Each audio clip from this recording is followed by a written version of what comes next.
धर्म का ज्ञान हर हिंदू को होना चाहिए। अगर आप हिंदू हैं तो इस वीडियो पूरा देखिए और वीडियो को लाइक करके हमारी चैनल सनातन धर्म को सब्सक्राइब करके बेल आइकन ऑन कर दीजिए ताकि आने वाली हर वीडियो की नोटिफिकेशंस आपको मिलती रहे। और कमेंट में गर्व से लिखिए जय श्री राम। दोस्तों, हिंदू धर्म में प्रत्येक प्राणी की मृत्यु के बाद उसका अंतिम संस्कार पूर्ण विधि विधान से किया जाता है। यह नियम प्रत्येक स्त्री और पुरुष के लिए सामान्य है।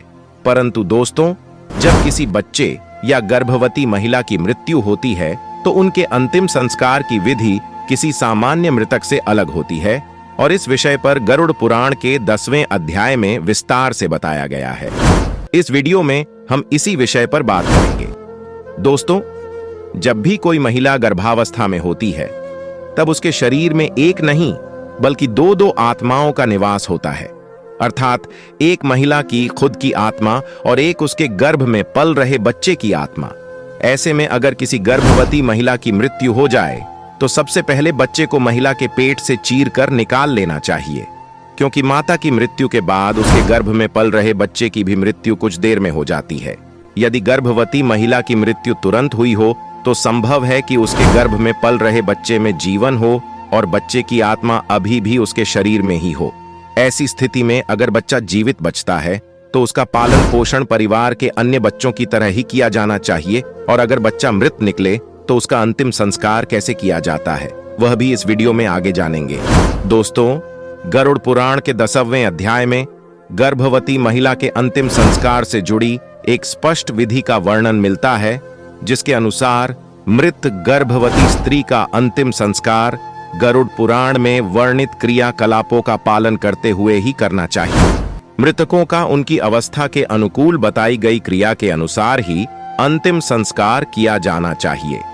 एक निश्चित अवस्था के बाद व्यक्ति का उपनयन संस्कार किया जाता है और जिन व्यक्तियों का उपनयन संस्कार हो जाता है उनका पूर्ण विधि विधान से अंतिम संस्कार किया जाता है।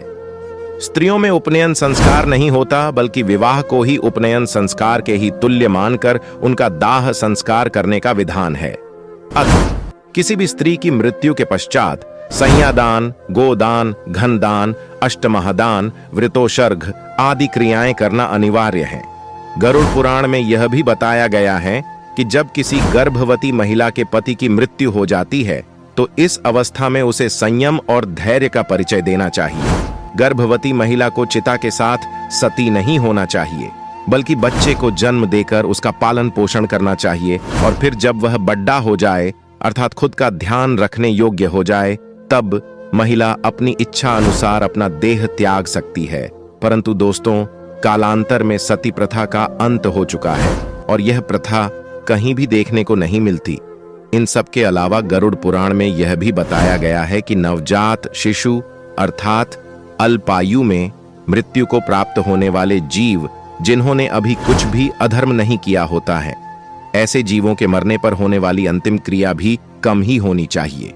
इसलिए उनकी अंतिम क्रिया में दाह संस्कार करने का विधान नहीं है, बल्कि जमीन में गड्ढा खोदकर रीति रिवाजों के साथ दफनाने का विधान है। मृत शिशु के मुंह में तुलसी के पत्ते के अलावा चांदी या सोने का कुछ अंश डाला जाता है।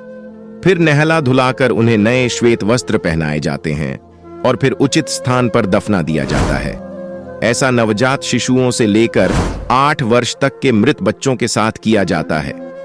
हिंदू धर्म ग्रंथों में बताया गया है कि इसी उम्र के बाद बच्चे उपनयन अवस्था में पहुंचते हैं और इस अवस्था से पहले मरने वाले बच्चों को अग्नि से पवित्र होने की कोई आवश्यकता नहीं होती। इस अवस्था से पहले बच्चे पाप रहित होते हैं। दोस्तों, यही कारण है कि इस अवस्था में पहुंचने से पहले बच्चों को जनेऊ भी नहीं पहनाया जाता। वहीं 8 वर्ष से अधिक आयु वाले बच्चों के लिए दाह संस्कार करने का प्रावधान है और यह क्रिया तब तक संपूर्ण नहीं मानी जाती जब तक उसे मृत बच्चे के अंतिम संस्कार के पश्चात उसकी अस्थियों को गंगा में विसर्जित नहीं कर दिया जाता। इसी के साथ गर्भवती महिला की मृत्यु के पश्चात मां के गर्भ से निकले व्रत नवजात शिशु के शव को दूध में बहाने की बात भी कही गई है। गरुड़ पुराण में गर्भ के नष्ट होने के संदर्भ में अलग से एक तथ्य का वर्णन किया गया है, जिसके अनुसार गर्भ नष्ट होने पर कोई क्रिया तो नहीं की जाती, परंतु ऐसे शिशु की मृत्यु होने पर विशेष रूप से दूध तथा अर्थार्थ दूध का दान करना उचित माना गया है।